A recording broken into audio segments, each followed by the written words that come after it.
दोस्तों आज जहां महंगाई के दौर में छोटे मोटे सामान की भी कीमत रातों रात बढ़ जाती है और वहीं दूसरी ओर बच्चों की पढ़ाई और शादी का खर्चा हर साल नए नए रिकॉर्ड बना रहा है, तो अगर ऐसे में आपको भी इसी बात की चिंता सताई जा रही है कि जब आपके बच्चों की शादी और हायर एजुकेशन की उम्र होगी तब उस टाइम आप बड़े पैसों की व्यवस्था कहां से करेंगे।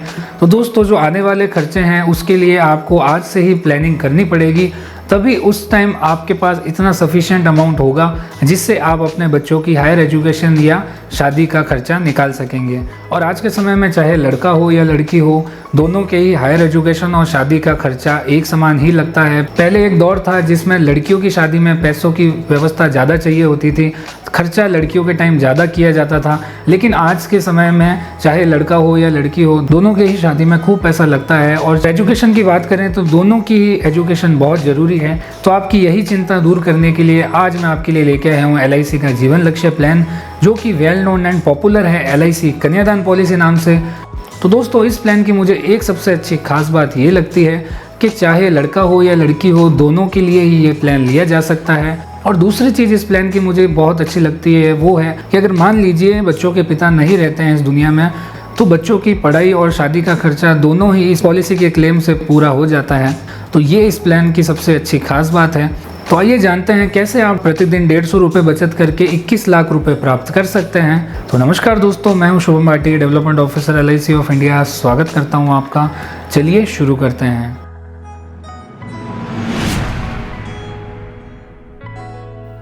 LIC जीवन लक्ष्य कन्यादान पॉलिसी। बचाएं मात्र 150 रुपये प्रतिदिन और प्राप्त करें 21 लाख 21वें वर्ष। पिता के ना रहने पर 10 लाख की आर्थिक सहायता, प्रति वर्ष 1 लाख रुपए की वार्षिक सहायता और इसके अलावा विवाह हेतु 21 लाख की धनराशि। एज एट एंट्री इसमें है 18 to 50 ईयर्स। मतलब ये प्लान कौन ले सकता है? जो 18 साल से लेके 50 साल तक के व्यक्ति हैं। तो बेसिकली इसका मतलब ये हुआ कि ये पॉलिसी बच्चों के नाम से नहीं ली जा सकती है। ये पॉलिसी जो उनके पिता है या उनकी माता है उन्हीं के नाम से ये पॉलिसी ली जा सकती है। वो चाहे तो अपने नाम पर ये पॉलिसी ले सकते हैं और बच्चों को इसमें नॉमिनी बना सकते हैं ताकि जो भी आर्थिक सहायता मिलनी है वो बच्चों को मिल सके। तो ये बेसिकली कॉन्सेप्ट होता है जीवन लक्ष्य प्लान का, जिसमें मेन इंश्योर्ड पर्सन होता है वो फादर या मदर होता है। बच्चे का इंश्योरेंस इसमें नहीं रहता है। अगर आपको प्रॉपरली बच्चे का इंश्योरेंस चाहिए तो आपको LIC के दूसरे जो चाइल्ड प्लान है तो आपको वो लेने पड़ेंगे, लाइक जीवन तरुण है, चिल्ड्रन मनी बैक है, जीवन उमंग है, इस तरीके के बहुत सारे प्लान्स हैं। तो दोस्तों ये प्लान बेसिकली हम देखें तो 18 से 50 वालों को तो मिलता ही है, और अगर आप कुंवारे हैं तो भी आप ये प्लान ले सकते हैं। आप फ्यूचर प्लानिंग कर सकेंगे। जब आपकी शादी होगी और जब आपके बच्चे होंगे तो आप अपने बच्चों को उस टाइम बाद में भी नॉमिनी इस पॉलिसी में बना सकते हैं। तब तक आप अपने कोई भी फैमिली मेम्बर को इस पॉलिसी में नॉमिनी बना सकते हैं। तो अगर आप कुंवारे हैं तो भी ये प्लान ले सकते हैं। और पॉलिसी टर्म इसमें है 13 साल से लेके 25 साल। मतलब आप चाहें तो 13 साल से लेके 25 साल लंबी ये पॉलिसी ले सकते हैं। इसमें जो भी पॉलिसी टर्म होगा वो -3 होगा। मतलब मान लीजिए आपने पॉलिसी ली है 25 ईयर्स की, तो आपको भरना कब तक है? आपको भरना है 22 ईयर्स तक की। या फिर हम मान लेते हैं आपने अगर 20 ईयर्स की पॉलिसी ली है तो उसमें से -3 हो जाएगा। मतलब आपको भरना कितने साल है? सिर्फ 17 साल ही पैसा भरना है। तो ये होता है इसमें प्रीमियम पेइंग टर्म का कॉन्सेप्ट। और मैक्सिमम मैच्योरिटी एज इसमें है 65 वर्ष। मतलब अगर आप 50 साल के व्यक्ति हैं तो आप मैक्सिमम इस पॉलिसी को 15 ईयर्स के लिए ही ले सकते हैं, क्योंकि 15 साल बाद आप 65 साल के हो जाएंगे। और सम एश्योर्ड मतलब होता है कि मिनिमम आप कितने का इंश्योरेंस ये ले सकते हैं। तो मिनिमम आप ये ले सकते हैं 1 लाख की पॉलिसी, और मैक्सिमम की कोई भी लिमिट नहीं है। तो आइए अब हम इस प्लान को अच्छे से एग्जाम्पल के साथ समझते हैं। तो ये प्लान की जो मैंने कैलकुलेशन ली है वो ली है एज 27 पे। एक 27 साल की उम्र एक एवरेज एज हम मान लेते हैं कि इस उम्र का व्यक्ति अपने बच्चों के लिए प्लानिंग करेगा। और अगर वो मिनिमम ये पॉलिसी 10 लाख की लेते हैं, क्योंकि आज के दौर में शादी और एजुकेशन में इतना खर्चा आता है, तो मिनिमम से मिनिमम हम मान के चलते हैं कि आज 20 साल बाद हमें कम से कम 20-25 लाख की तो मिनिमम रिक्वायरमेंट होगी ही होगी।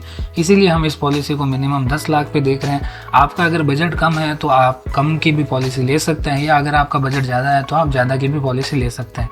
अब जैसा कि हमने देखा था कि जो पॉलिसी टर्म होता है उसमें से -3 हमें पे करना होता है। तो लाइक ये पॉलिसी जो हमारी थी 21 साल की, उसमें हमें पे कितना करना है? सिर्फ 18 साल ही पेमेंट करना है। लास्ट के 3 साल आपको पेमेंट नहीं करना है। इसके साथ हमने लिया है accidental death and disability benefit rider. मतलब अगर मान लीजिए जो भी पॉलिसी टर्म है, जैसे 21 साल का टाइम है, उसमें अगर कस्टमर की डेथ हो जाती है तो ऐसे एक्सीडेंट डेथ के केस में परिवार को जो आर्थिक सहायता मिलेगी वो 10 लाख की नहीं बल्कि 20 लाख की आर्थिक सहायता मिलेगी। इसके साथ में हमने यहाँ पे एक टर्म राइडर भी ऐड कर रखा है। टर्म राइडर बेसिकली यहाँ पे इस प्लान के अंदर अगर नेचुरल डेथ होती है तो 10 लाख का क्लेम यहाँ पे दिया जाता है, इसीलिए हम यहाँ पे टर्म राइडर ऑन करते हैं इस प्लान के अंदर। तो आपको ये प्लान विद टर्म राइडर जरूर लेना है, नहीं तो आपको नेचुरल डेथ के केस में 10 लाख का अमाउंट नहीं दिया जाएगा। तो अब अगर मंथली देखें तो आपको इस प्लान के अंदर फर्स्ट ईयर बचाने होते हैं 4784, और जो दूसरे साल से जो आपकी प्रीमियम हो जाती है मंथली वो हो जाती है 4681, क्योंकि पहले साल जो पॉलिसी पे जीएसटी होता है वो होता है 4.5%, और जो सेकेंड ईयर से जो जीएसटी लगता है वो लगता है 2.25%। ये आपका फिक्स हो जाता है टिल एंड, मतलब जब तक आप पे करेंगे तब तक आपका ये 2.25% ही रहेगा। तो ये जो आप अमाउंट देख रहे हैं यहाँ पे ये 2.25%, और ये जो 206 रुपये आप देख रहे हैं ये है 4.5% जीएसटी। जो आपको लास्ट में मैच्योरिटी मिले वो सारी मैच्योरिटी आपकी टैक्स फ्री हो। तो ये हमारी बेसिक कैलकुलेशन है। इस हिसाब से हम देखें तो ईयरली आपको बचत करनी होती है पहले साल 56,000 की, और फिर हर साल आपको 55,000 रुपये इसमें बचत करनी होती है। तो एवरेज अगर हम देखें, अगर आपको 10 लाख का ये प्लान लेना है तो आपको 151 रुपये पर डे बचाने होते हैं, जिसमें आपको लास्ट में 21 लाख के आसपास मैच्योरिटी मिल जाती है। तो अब हम इसको थोड़ा चार्ट के फॉर्म में समझते हैं। जैसे आपने 27 साल की एज पे ये प्लान लिया है और ये प्लान आपने लिया है 10 लाख का, तो एवरी ईयर आपको इसमें एवरेज 55,000 पे करने होते हैं। फर्स्ट ईयर थोड़ा 1,000 रुपये ज़्यादा करने होते हैं, तो वो हम थोड़ा अलग रख लेते हैं।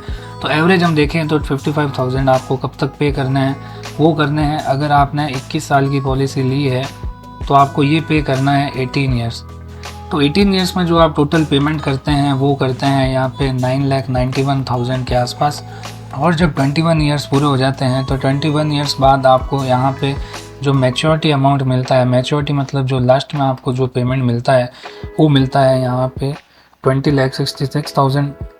अब ये अमाउंट डिपेंड करता है कि आपकी उम्र कितनी है। अगर हम यहाँ पे 27 साल की उम्र पर देखें और 21 साल का प्लान देखें तो आपको ये अमाउंट अप्रोक्सीमेट मिल जाता है। लेकिन अगर आपकी उम्र कम है तो यहाँ पे आपकी जो प्रीमियम आ रही है 55,000 उससे कम लगेगी, और अगर आपकी उम्र ज़्यादा है तो आपकी प्रीमियम थोड़ी ज़्यादा लगेगी। तो एज के अकॉर्डिंग यहाँ पे थोड़ा प्रीमियम में वेरिएशन आ जाता है। और इसी के साथ साथ आपका जो इंश्योरेंस एक्टिव रहता है वो सिर्फ यहाँ पे 18 साल तक एक्टिव नहीं रहता है। आपका ये जो 3 साल है लास्ट के, इसमें भी आपका इंश्योरेंस एक्टिव रहता है।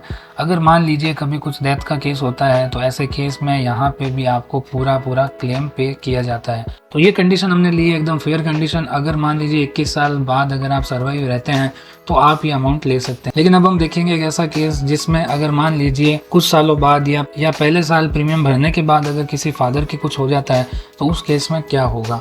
तो जैसे हमने देखा यहाँ पे कि अगर हम 10 लाख की पॉलिसी लेते हैं जिसमें 99,000 अगर हम पे करते हैं, जिसमें हम 9,91,000 पे करते हैं, तो ओवरऑल आपको मैच्योरिटी मिलती है 21 साल बाद, वो मिलती है 20,67,000, जो कि आपकी 48 उम्र होने पे आपको दिए जाते हैं, जिसमें आपका ये बोनस और फाइनल एडिशनल बोनस ऐड होके ये अमाउंट बन जाता है। तो अब हम देखते हैं इन केस ऑफ डेथ क्या मिलेगा। अगर मान लीजिए कोई 27 ईयर के व्यक्ति ने पॉलिसी ली और नेक्स्ट ईयर ही अगर उनकी डेथ हो जाती है तो इमीडिएटली फैमिली को नेचुरल डेथ पे क्या मिलेगा, जो 10 लाख का आपने इंश्योरेंस करवाया है उस इंश्योरेंस का 10 लाख का अमाउंट इमीडिएटली फैमिली को पे कर दिया जाएगा।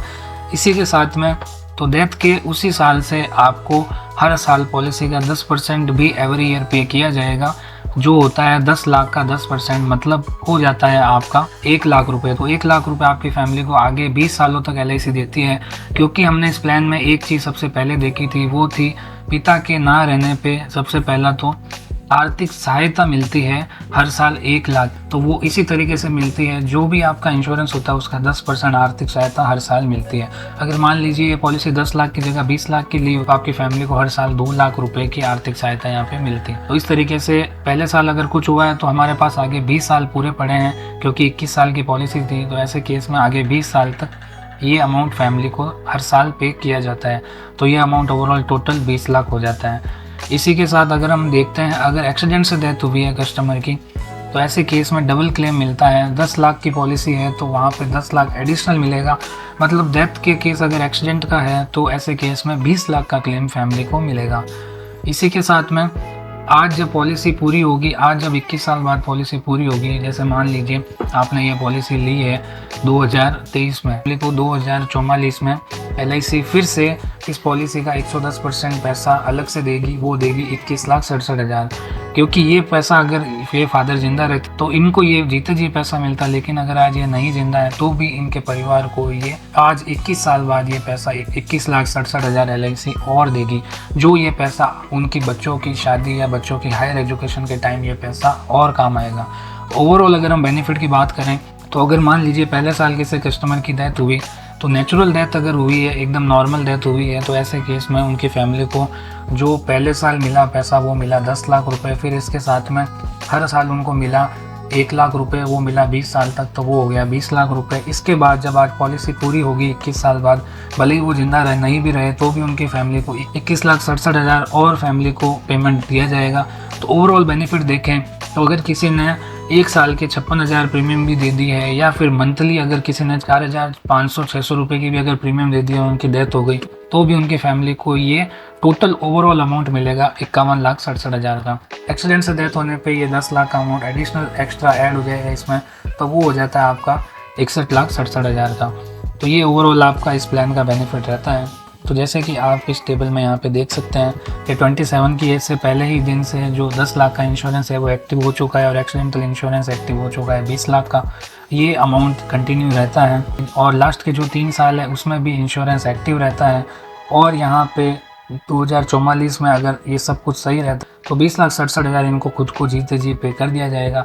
लेकिन जैसा कि हमने ये प्लान डिस्कस किया था, उसमें हमने लिया था पहले ही साल अगर किसी के कुछ हो जाता है, तो अब हम लेते हैं कि अगर 27 साल के व्यक्ति की 4 साल बाद डेथ हो जाती है, मतलब 31 की उम्र पर डेथ हो जाती है, इन पर उन्होंने 4 साल में लगभग यहाँ पे 2,20,000 के आसपास अमाउंट पे कर दिया है, तो ऐसे केस में उनकी फैमिली को बाद में क्या मिलता है। तो एक बार तो इमीडिएटली एक्सीडेंट से डेथ हुई है तो यहाँ पे 20 लाख की आर्थिक सहायता हाथों हाथ यहाँ पे दे दी जाएगी, और उसी साल से इस पॉलिसी का 10% अमाउंट भी मिलना चालू हो जाएगा। वो यहाँ पे हो जाता है 1 लाख रुपए, जो आप देख सकते हैं कंटिन्यू यहाँ पे किया जाता है हर साल, वो पे किया जाता है 2043 तक। और जब पॉलिसी लास्ट में पूरी हो जाती है 2044 में, तब अगेन यहाँ पे 21,67,000 की व्यवस्था यहाँ पे और LIC करती है। ओवरऑल आप देख सकते हैं यहाँ पे 58,67,000 का इनको अमाउंट पे किया है, जबकि इन्होंने LIC में 4 साल सिर्फ पे किया था 2,21,000।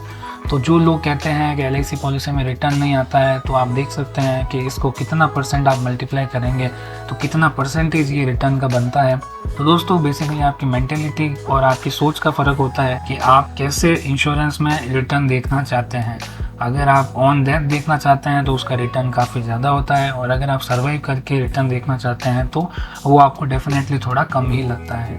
जैसे आप देख सकते हैं कि हमने जो यहाँ पे पोस्टर में जो डिफ़ाइन किया था कि बचाएं मात्र 150 रुपये प्रतिदिन और प्राप्त करें 21,21वें वर्ष, पिता के ना रहने पर 10 लाख की आर्थिक सहायता। मैंने आपको बता दिया कि 10 लाख की आर्थिक सहायता कैसे मिलेगी।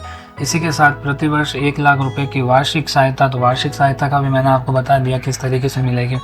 लास्ट में जो 21,67,000 हमने देखा था, वो भी यहाँ पे 21 लाख की धनराशि आपको मैंने यहाँ पे बता दी। और दोस्तों ये है हमारा LIC का जीवन लक्ष्य प्लान। तो दोस्तों आशा करता हूँ आपको ये प्लान बहुत पसंद आया होगा। अगर आपको इस प्लान में कुछ भी डाउट हो तो आप मुझे नीचे कमेंट में ज़रूर बताइएगा, मैं आपकी पूरी सहायता करूँगा। तो अगर आपको ये प्लान लेना है तो जिसने भी आपको ये वीडियो फॉरवर्ड किया है उनसे आप संपर्क कर सकते हैं, या फिर आप चाहें तो नीचे कमेंट भी कर सकते हैं। तो दोस्तों आशा करता हूँ आपको ये वीडियो इन्फॉर्मेटिव लगा होगा। अगर आपको ये वीडियो अच्छी लगी हो तो इस वीडियो को लाइक कीजिएगा एंड अपने फ्रेंड्स एंड कलीग्स के साथ ज़रूर शेयर कीजिएगा। और अगर आप इस चैनल पर नए हैं तो इस चैनल को ज़रूर सब्सक्राइब कर दीजिएगा, जिससे आपको LIC की सारी स्कीम्स की जानकारी अच्छे से मिल सके। और दोस्तों इसी के साथ अब मैं आपसे अलविदा लेता हूँ।